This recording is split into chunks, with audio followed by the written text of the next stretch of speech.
Roger Brice, vous êtes un métallo issu de la sidérurgie lorraine. Vous avez été en responsabilité dans votre fédération de la métallurgie, puis ensuite à la Confédération, puis à la Confédération européenne des syndicats.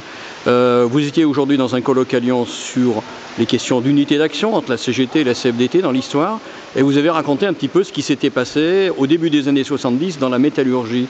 Dites-en-nous deux mots, puisqu'on ne va pas refaire le colloque, et puis on verra aussi quelles peuvent être les répercussions pour aujourd'hui.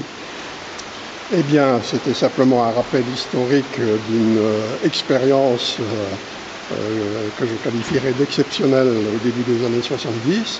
C'est suite à l'expérience italienne de réunification des trois fédérations de la métallurgie existant en Italie qui se sont rassemblées dans une seule fédération et l'idée de nous appuyer sur cette expérience pour tenter de faire quelque chose de similaire au niveau français entre la CGT et la FGM-CFDT. Alors une fédération unitaire de la métallurgie CGT-CFDT n'a finalement pas vu le jour, mais quelles ont été les conséquences dans les organisations réciproques et en l'occurrence pour vous à la CFDT? Est-ce que ça a eu des conséquences? Le sens de la question, avant ou après? Après.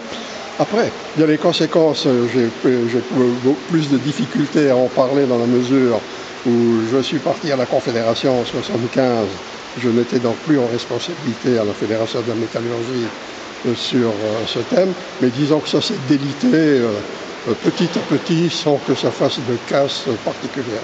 Mais il y a un regret, quand même, il a subsisté un regret de la non-réalisation de cette orientation.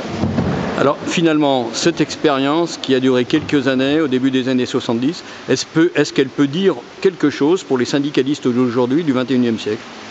Eh bien, je souhaiterais qu'en tous les cas, je me dis pour un éternel optimiste, que peut-être que dans la situation tout à fait difficile dans laquelle nous nous trouvons aujourd'hui, si l'histoire peut amener un brin d'espérance et de recherche, de convergence qui permettrait de progresser dans ce sens, ce serait très bien.